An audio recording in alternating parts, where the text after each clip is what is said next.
If anything else fails, people want to eat. People can stop buying new clothes, but people cannot stop eating. This is Dr. Ndhlukula, a Zimbabwean entrepreneur, and she's building one of Zimbabwe's largest animal farms on over 2,700 hectares of land. If you want to go farming, you need to be prepared to work with your hands. She founded one of the biggest black-owned security companies in the country and then decided that she wanted to go into farming. I almost lost my house. I almost went bankrupt. You know what? Look where we are today. In today's video, she shares a story of how she started from nothing and her journey to becoming a billionaire serial entrepreneur. It is important for me to share what I've learned. If it dies with me, I've wasted myself. Doesn't make sense.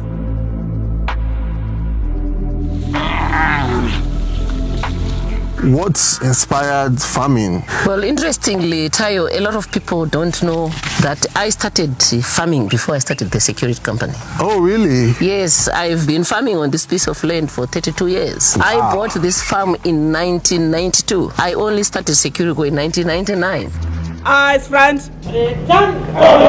Securico is a business that started from my kitchen table. I was a mother with children and I needed to feed them. I was employed, but I'd always wanted to be a businesswoman from the time I was growing up. I saw an opportunity in the security sector and I said, yes, this is worth exploiting, because then there were companies that were more or less not really living up to the expectations of the market. So I said, if I go in there and provide a service that the market is really yearning for, it should be really a breakthrough for my aspirations as a successful entrepreneur. What's the size of this land we are on? All in all, we are farming on 2,400 hectares. Wow. However, part of that land we are actually renting from other farmers. Okay. My land that I own, that I have title to, is 502 hectares. Okay. Then the rest, they are just next farms. There's a next farm, there's another farm 400 and something, another farm 700 hectares. It gives us a total. Because of our head, we need a lot of grazing land. I'm sure you saw the head. Yeah, I was just about asking that, why do you need something so massive? Because that's a lot. Yeah, because we have got a huge head of livestock that requires a grazing land. I think this is one of the first times I'm seeing cattle or heads that are this fat and big. They look like they've gone to the gym and they've worked out. What are we looking at now? What kind of cattle is this? That's a Tuli, which is a pure Zimbabwean breed. Okay. And it is now a popular breed even in places like Australia and South Africa, but it originated from here. But it's now an international breed. So why did you focus on livestock? Because I noticed, you have such a big expanse of land, but I can't see anything that has to do with like crops. No, we can't do crops because this ecological region in Zimbabwe is a cattle country.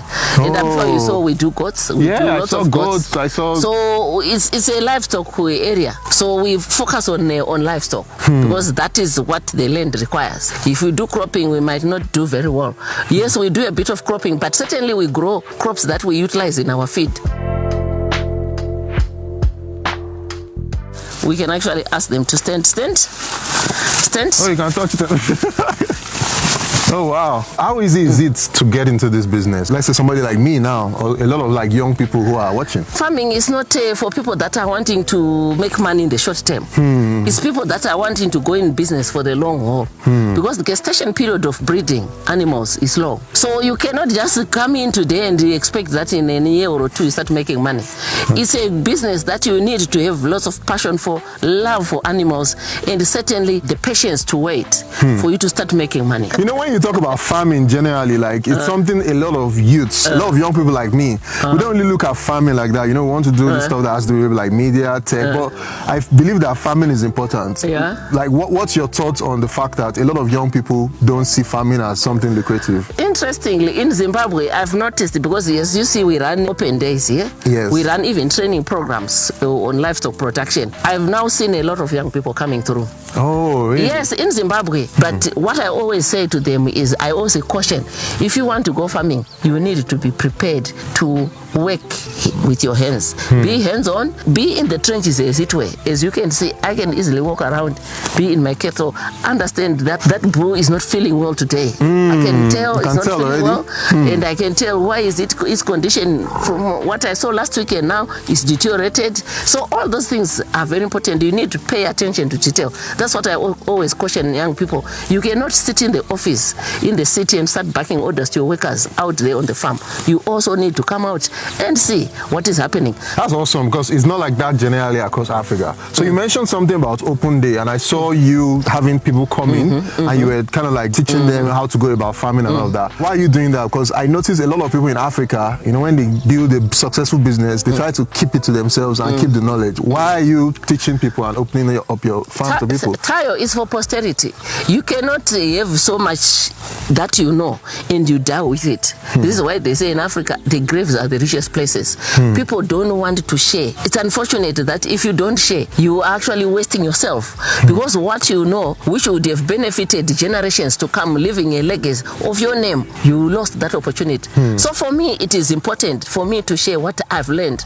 If I've invested in myself in understanding this business, it's so important that before I die, I need to leave that knowledge, that skill, everything that I know that will help the next generation, the rest of the people, so that there is prosperity in Africa, so that there is always a continuity of what we are doing, and it doesn't die with me. If it dies with me, I've wasted myself. Why was I learning so much to die with it and not pass it on? Doesn't make sense.